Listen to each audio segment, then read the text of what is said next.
Bonjour, comme vous le voyez, donc je m'appelle Jackie Lassalle, j'ai un parcours assez important et diversifié, à la fois dans l'industrie et dans les services. J'interviens aussi en tant qu'enseignant, ce qui me donne le culot de construire des jeux. Et par cette vidéo, je vais donc vous dérouler un petit peu qu'est-ce qui fait que j'y crois. Dans un premier temps, je vous invite à rebalayer un petit peu ce qui est arrivé sur cette pratique des jeux depuis quelques années. Ensuite, on verra de mon point de vue quelles sont les principales raisons de ce succès. Par la suite, on verra que voilà, on parle de jeux, mais c'est sérieux. Et puis, vous verrez qu'il y a de multiples références et que cette approche a depuis longtemps fait ses preuves. Voilà. Et enfin, comme dit dans l'introduction, je vais vous expliquer pourquoi j'y crois. Je crois qu'on a tous la chance de s'émerveiller, pour les tout petits, de voir en quoi le jeu est pour eux quelque chose de presque vital, je dirais, au quotidien. Et pour les plus grands, le jeu est aussi un élément important, structurant, et ils adorent apprendre en jouant.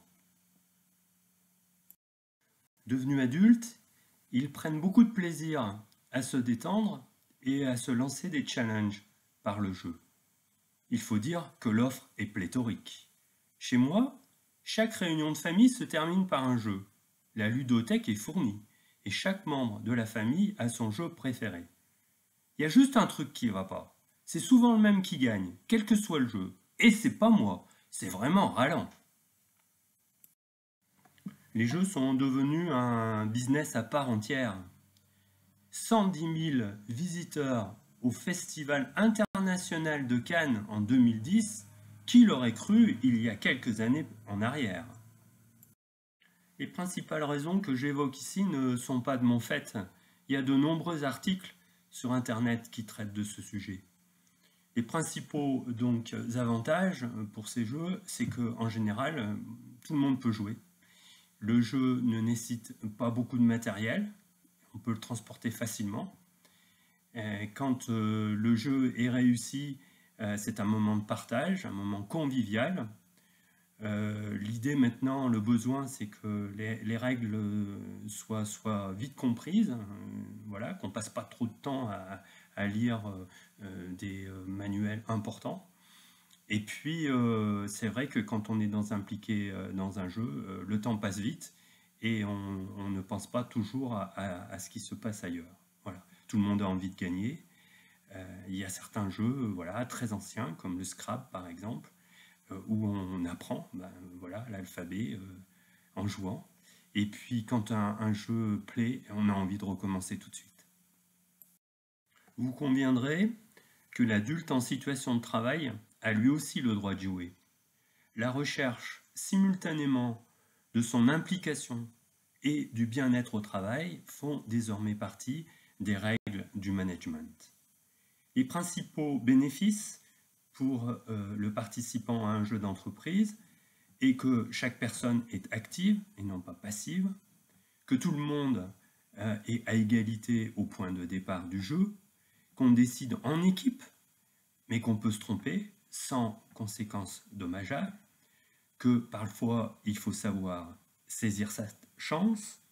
Contrairement à ce que disait Coubertin, l'essentiel n'est pas de participer, souvent on veut gagner, et par contre, il arrive aussi qu'on vienne en aide aux autres en expliquant un élément particulier. Voilà, quand le jeu est fini, on se promet qu'on fera mieux la prochaine fois. Bien sûr, puisqu'on est dans un contexte d'entreprise, il faut aussi qu'il y ait des bénéfices pour l'organisme.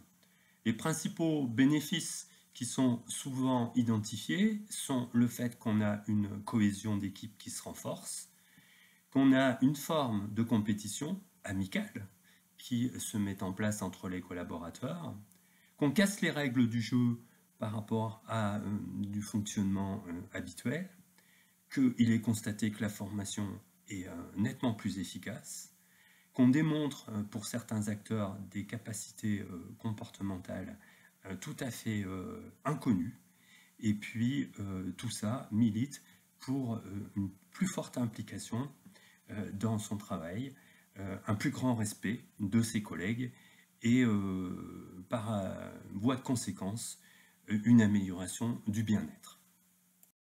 Il y a un acteur à ne pas oublier, c'est le formateur. Donc les bénéfices pour lui sont de prendre une posture différente qui est celle d'animateur et non pas de sachant.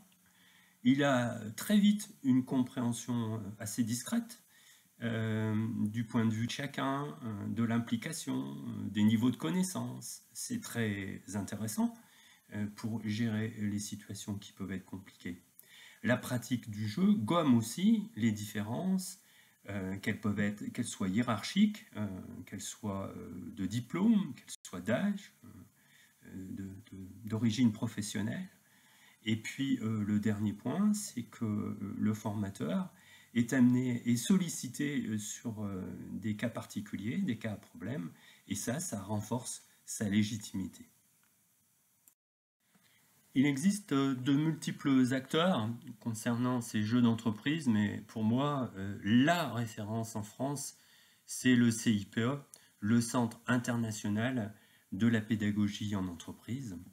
Il a d'ailleurs développé cette fameuse pédagogie active avec un certain nombre de principes qu'on va voir tout de suite après. Et il dispose aujourd'hui d'une panoplie très large avec un peu plus de 50 jeux et des développements très régulièrement de nouveaux jeux. Cette pédagogie active s'appuie sur un grand nombre d'études qui ont été faites dans les neurosciences et qui montrent qu'il y a de multiples formes d'intelligence. De façon beaucoup plus pragmatique, il est établi qu'on a des échanges qui sont peu efficaces, puisque l'essentiel du message est perdu lors d'une communication. Un adulte retient en moyenne 20% de ce qu'il entend, pour 90% de ce qu'il dit en le faisant. Cela milite vraiment pour la mise en place et la pratique des jeux. Si je me sens légitime pour vous parler des jeux, c'est que j'ai une double expérience. La première dont on va parler ici, c'est celle d'enseignant depuis maintenant un grand nombre d'années à l'université Savoie-Mont-Blanc. Et j'ai eu l'opportunité de pratiquer différents jeux. Je vous en montre deux ici.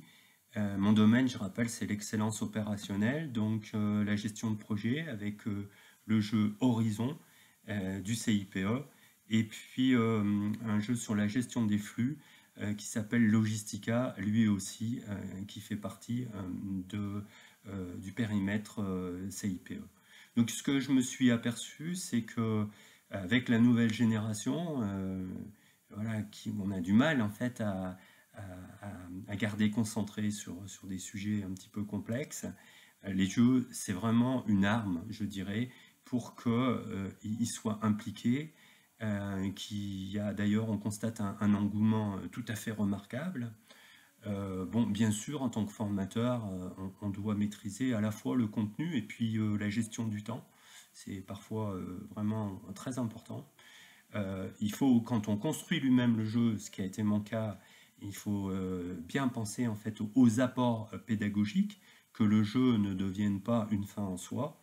Et je peux quand même dire, sur ce témoignage d'enseignement, que les étudiants que je croise, même plusieurs années après, se rappellent des jeux qu'ils ont fait avec moi.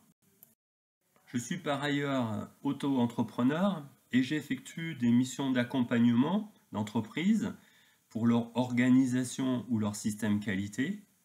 Dans la démarche de gestion du changement, procéder par le jeu à un moment du projet change beaucoup de choses et donne beaucoup plus de chances de réussir.